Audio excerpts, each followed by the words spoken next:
Online gaming और सट्टेबाजी का विज्ञापन, और वो भी बुद्धिजीवी सेलिब्रिटीज के द्वारा, जिसका दुष्परिणाम समाज पर बहुत ही ज्यादा पड़ रहा है। और अब ऑनलाइन गेमिंग से समाज पर पड़ रहे असर को समझना समय की मांग बन गया है। हालांकि ऑनलाइन गेमिंग को सेलिब्रिटी व बुद्धिजीवियों द्वारा प्रचारित किया जाना उनके व्यक्तित्व को शोभा नहीं देता है, और ना ही समाज को अच्छा संदेश देने का वो काम कर रहे हैं।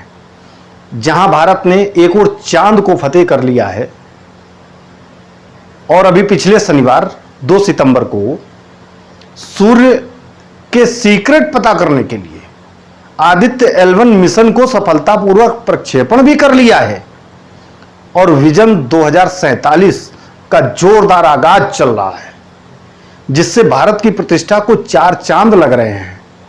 और वहीं दूसरी ओर घरेलू स्तर पर कुछ ऐसी स्थितियां आ जाती हैं जिसके बारे में हर भारतीय नागरिक को शर्मसार होना पड़ रहा है। चंद अवैध रूप से व्यापार करने वाले लोगों के हित को साधने में हमारे सर्वसम्मानित व्यक्ति नौजवानों को गलत राह दिखाने वाली चीजों का विज्ञापन करते हैं। देश हित सर्वोपरि है, इसकी तर्ज पर सोचना होगा। विशेष रूप से हर क्षेत्र में भारत की सेलिब्रिटीज, हर क्षेत्र में भारत का सर्वोच्च सम्मान पद्म भूषण व पद्म विभूषण पाने वाले व्यक्तियों को सोचने के लिए मजबूर होना चाहिए कि हमारी छोटी से छोटी असावधानी भी देश पर उंगली उठाने वालों की नजर में आ सकती है। लोग इसे बुरा बता सकते हैं। यह बात हम इसलिए कह रहे हैं, अभी 2 दिन पूर्व महाराष्ट्र में भारत रत्न से नवाजे गए एक व्यक्ति के घर के सामने वहां के महाराष्ट्र के एक पूर्व मंत्री और विधायक सहित कुछ कार्यकर्ताओं ने धरना दिया था। और धरना किस लिए दिया था? क्योंकि ऑनलाइन गेमिंग पर विज्ञापन कर रहे थे वो माननीय। उनके द्वारा विज्ञापन किए गए विज्ञापन से प्रेरित होकर हजारों लाखों नागरिकों ने इस गेम में जाकर अपना जीवन बर्बाद करने की शुरुआत कर दी है, क्योंकि वो प्रेरणा स्रोत है। और इसकी संभावना से इनकार भी नहीं किया जा सकता है कि और कई सैकड़ों लाखों लोगों ने आज जीवन बर्बाद पहले ही कर दिया हो अपना। इससे भी इनकार नहीं किया जा सकता है।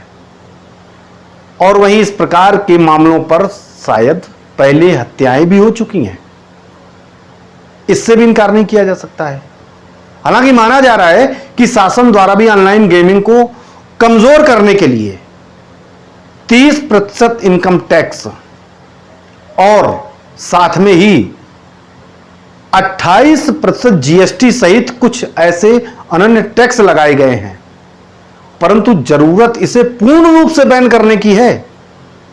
इसलिए भारत रत्न से अलंकृत व्यक्ति को यह शोभा नहीं देता है कि वह इस तरह के विज्ञापन करें, जिसे आप सभी लोगों की नजर में लाना बहुत जरूरी है। और इसलिए देश की नजर उस विधायक और पूर्व मंत्री के धरने पर भी गई।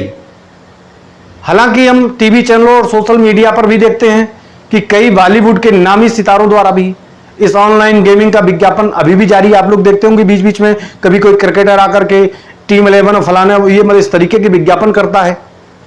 हालांकि इसमें कोई कानूनी रुकावट या बाध्यता नहीं है, परंतु जिस समाज ने आपको हीरो बनाया हो उस समाज को आप जुए की लत लगा रहे हैं, सट्टेबाजी के लिए प्रेरित कर रहे हैं। ऐसे में आपकी कला निश्चित रूप में ही देश और समाज को कलंकित करने वाली है। आप बहुत गंदा काम कर रहे हैं, आप समाज को गर्त में ले जा रहे हैं। आप जैसे राष्ट्रीय स्तर पर विराजमान चेहरों को ऐसा विज्ञापन करना शोभा नहीं देता है। देश को कलंकित करने का काम कर रहे हैं आप लोग।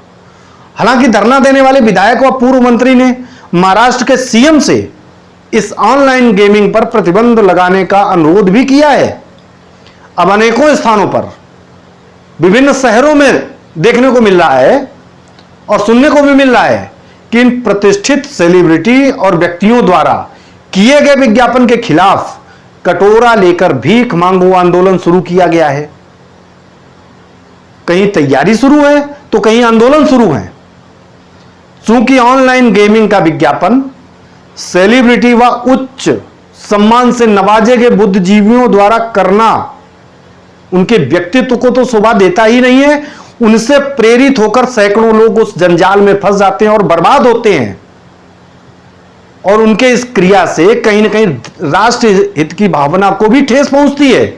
बात अगर हम ऑनलाइन गेमिंग की करें और उनके विज्ञापनकर्ता एक भारत रत्न के घर पर प्रदर्शन की करें, प्रदर्शन करने वाले विधायक नेता ने कहा, ऑनलाइन गेमिंग के विज्ञापन भावी पीढ़ी पर गंभीर प्रभाव डाल रहे हैं।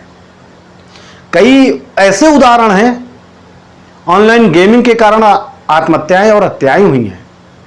इसलिए भारत रत्न होने के बावजूद इस तरह के विज्ञापन करना उन्हें शोभा नहीं देता है। राज्य मंत्री रहे इस नेता ने कहा, एक क्रिकेटर के रूप में हमें उन पर बहुत बड़ा गर्व है, लेकिन अगर वह भारत रत्न के रूप में ऐसे विज्ञापन करेंगे तो यह स्वीकार नहीं होगा देश को। उन्होंने अपील करते हुए कहा कि किसी को भी ऑनलाइन गेमिंग का विज्ञापन नहीं करना चाहिए, यह पूर्ण रूप से बैन होना चाहिए, क्योंकि इसकी वजह से गरीब मध्यम वर्गीय समाज तबाह हो रहा है। कई राज्यों ने इस तरह के गेमिंग पर प्रतिबंध लगाया है। हम मुख्यमंत्री से भी अनुरोध करते हैं, अपने उत्तर प्रदेश के मुख्यमंत्री से भी अनुरोध करते हैं और विभिन्न राज्यों की सरकारों से भी अनुरोध करते हैं कि इस ऑनलाइन गेम पर बैन लगाया जाए। कुछ दिन पहले उन्होंने इस मुद्दे पर मुख्यमंत्री को एक पत्र भी लिखा था और यहां तक मांग की थी कि अगर वह ऑनलाइन गेमिंग जैसी अनैतिक गतिविधियों को बढ़ावा देना जारी रखते हैं तो उनसे देश का सर्वोच्च सम्मान यानी कि भारत रत्न वापस ले लिया जाना चाहिए। उन्होंने उनको चेतावनी भी दी थी कि अगर उन्होंने तुरंत ऑनलाइन गेमिंग विज्ञापनों में दिखना बंद नहीं किया, यानी कि विज्ञापन बंद नहीं किए, तो उनके खिलाफ कानूनी कार्रवाई की जाएगी। बॉलीवुड की एक टॉप फिल्मी सेलिब्रिटी ने भी कुछ दिनों पहले ऐसे ही एक ऐप का विज्ञापन किया था। प्रदर्शनकारियों का कहना है कि ऐसे विज्ञापन से समाज और युवाओं पर बुरा प्रभाव पड़ता है, क्योंकि ये हमारे लिए एक प्रेरणा स्रोत लोग होते हैं, आदर्शवादी लोग होते हैं, आदर्श बनते हैं समाज के। खासकर जब मशहूर हस्तियां इन्हें सपोर्ट करती हैं तो युवा पीढ़ी ज्यादा प्रभावित हो जाती है। नासिक में भी एक सेलिब्रिटी के खिलाफ हुए प्रदर्शन का बीते दिनों ऐसा ही एक वीडियो वायरल हुआ था, जहां एक शख्स ने विरोध प्रदर्शन का एक अनूठा तरीका निकाला। एक और फिल्मी सेलिब्रिटी ने भी ऑनलाइन गेमिंग का विज्ञापन किया, जिसके विरोध में इस शख्स ने स्कूटर पर बैठकर एक्टर के लिए भीख मांगो आंदोलन की शुरुआत की। भीख मांगो आंदोलन की अब अनेक नगरों में विभिन्न बड़े बड़े शहरों में तैयारियां चल रही हैं कि भीख मांगो आंदोलन के द्वारा जो भीख इकट्ठी होगी वो इन एक्टरों को दी जाएगी। सरकार द्वारा ऑनलाइन गेमिंग को कमजोर करना या हतोत्साहित करना, इसके लिए सरकार ने क्या किया है सरकार ने? इस पर बात करें तो सरकार ने भारी टैक्स लगाने की योजना बनाई। अरे इससे सरकार कमा रही है, इसको पूर्णतः बैन कर देना चाहिए। सरकार ने हाल ही में लोगों द्वारा ऑनलाइन गेम खेलने से जीते गए पैसे पर 30% टीडीएस लगाया है, जिसे हम ये कहते हैं कि कुल आय पर टैक्स की कटौती। अब उन्होंने गेम के कुल मूल्य पर 28% का जीएसटी नाम का एक और टैक्स जोड़ दिया, यानी कि टोटल 58% हो गया। उच्च टैक्स रेट का मतलब है कि खिलाड़ियों को अपने गेमिंग खर्चों के लिए 28% ज्यादा भुगतान करना होगा। इसमें खेल में चीजें खरीदना, टूर्नामेंट में भाग लेने के लिए पेमेंट करना और सब्सक्रिप्शन के लिए पेमेंट करना, ऐसी कई चीजें शामिल हैं। अभी ऑनलाइन गेमर्स और पोकर खिलाड़ियों को गेमिंग कंपनी द्वारा ली जाने वाली फीस के अलावा दांव लगाने या जीतने वाले पैसे पर कोई अतिरिक्त टैक्स नहीं देना पड़ता था। लेकिन नई सिफारिश के साथ, सरकार की नई नियमावली के साथ, उन्हें प्रत्येक दांव के कुल मूल्य पर सीधे 28% कर का भुगतान करना होगा, टैक्स देना पड़ेगा 28%। इसलिए ऑनलाइन गेम और पोकर खेलने के लिए उन्हें ज्यादा पैसे खर्च करने पड़ेंगे। अब खिलाड़ियों को 3 चीजों का बहुत बड़ा नुकसान होगा, 3 चीजें चुकानी पड़ेंगी। पहली, खेल में कुल धनराशि पर 28% टैक्स। दूसरी, वे जो पैसा जीतते हैं उस पर 30% टीडीएस टैक्स लगता है। और तीसरी, गेमिंग प्लेटफॉर्म पर भाग लेने के लिए अपनी फीस ली जाएगी। इसलिए गेम खेलने पर खिलाड़ियों को अलग अलग तरीके से बहुत अधिक पैसे चुकाने होंगे। अंकित मूल्य पर 28% टैक्स लागू करने के बाद दांव के विजेता को एवरेज, हम उदाहरण बता रहे हैं कि 100 रुपए पर 28 रुपए जीएसटी, 8.47 रुपए प्लेटफॉर्म शुल्क देना होगा। खिलाड़ी को 63.53 रुपए प्राप्त होंगे। विजेता को 50 रुपए लगाने के बाद 63 रुपए मिलेंगे, मतलब 13 रुपए मिलेंगे। 13 रुपए का लाभ होगा। इसका मतलब है कि मुनाफा 66 रुपए 67 पैसे प्रतिशत कम हो जाएगा। जीएसटी 28 रुपए है, जिसका मतलब है कि विजेता को टैक्स के साथ 28 रुपए कम मिलेंगे। बात अगर अब हम आईटी अधिनियम 2021 की सख्ती के साथ करें तो इसे अब लग्जरी आइटम माना जाएगा। इस नोटिफिकेशन के माध्यम से सूचना एवं प्रसारण मंत्रालय को गेमिंग सामग्री वाले प्लेटफॉर्म और ऑनलाइन विज्ञापनों के लिए नीतियों को विनियमित करने की शक्ति मिल गई है, कंट्रोलिंग शक्ति मिल गई है। इससे पहले इलेक्ट्रॉनिक्स और सूचना प्रौद्योगिकी मंत्रालय ने ऑनलाइन रियल मनी गेम को नियमित करने के लिए आईटी नियम 2021 में एक संशोधन जारी किया था, जहां यूजर्स को खेलने के लिए पैसे का जोखिम उठाना पड़ता था। दरअसल सरकार मनी लॉन्ड्रिंग और टैक्स चोरी के बढ़ते मामलों से परेशान है। वित्त मंत्रालय की तरफ से मुख्य तौर पर साइबर क्राइम के 4 तरीके के मामले सामने आए हैं। इसके अनुसार पहला मामला क्रिप्टो करेंसीज का, दूसरा मनी लॉन्ड्रिंग और टेरर फंडिंग का, इसके अलावा म्यूचुअल अकाउंट्स और कर्ज देने वाले ऐप के जरिए लोगों को बेवकूफ बनाया जाता है। ऑनलाइन मीडिया को विनियमित करने का कदम पहली बार मार्च 2018 में तत्कालीन आईबी मंत्री द्वारा शुरू किया गया था, जो कि ऑनलाइन सूचना प्रौद्योगिकी अधिनियम 2000 द्वारा शासित है, मतलब उसके अंतर्गत है ही है। विदेशों से ऑपरेट हो रही ऑनलाइन कंपनियों को जीएसटी के दायरे से बाहर नहीं किया जा सकेगा। टैक्स अथॉरिटीज के पास नियम ना मानने वाली कंपनियों पर बैन लगाने का भी अधिकार होगा। केंद्र ने ऑनलाइन गेमिंग सेवाओं और ऑनलाइन विज्ञापनों सहित सर्विस प्रोवाइडर्स को सूचना और प्रसारण मंत्रालय के तहत लाने का आदेश जारी कर दिया है, जिसमें कहा गया है कि ऑनलाइन कंटेंट प्रोवाइडर्स व प्रकाशकों द्वारा उपलब्ध कराई गई फिल्में और ऑडियो विजुअल कार्यक्रम कंटेंट को भारत सरकार की दूसरी अनुसूची, मतलब व्यवसाय का आवंटन वाला नियम 1961 में जो बना था, 1961 में सूचना और प्रसारण मंत्रालय शीर्षक के तहत लाया जाएगा। यह केंद्र सरकार का कहना है।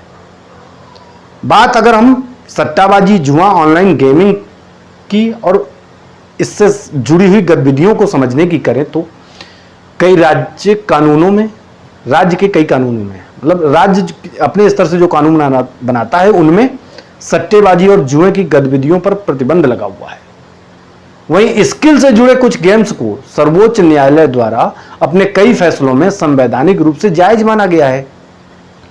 इस कानूनी परिदृश्य में भारत में ऑनलाइन गेमिंग उद्योग ने हाल के दिनों में बहुत बड़ी तरक्की की है। हालांकि मौजूदा कंपनी परिदृश्य के बावजूद बीते कुछ वर्षों में इस उद्योग से विभिन्न सामाजिक और आर्थिक चिंताएं भी सामने आई हैं। ये अलग से उभर कर सामने आ रही हैं।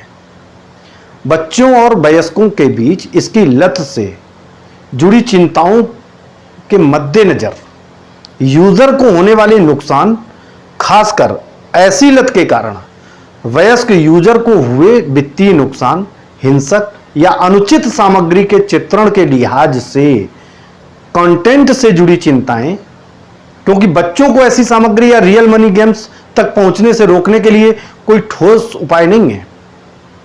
जुए और सट्टेबाजी की विदेशी वेबसाइटों के विज्ञापन भारतीय यूजर्स को निशाना बना रहे हैं।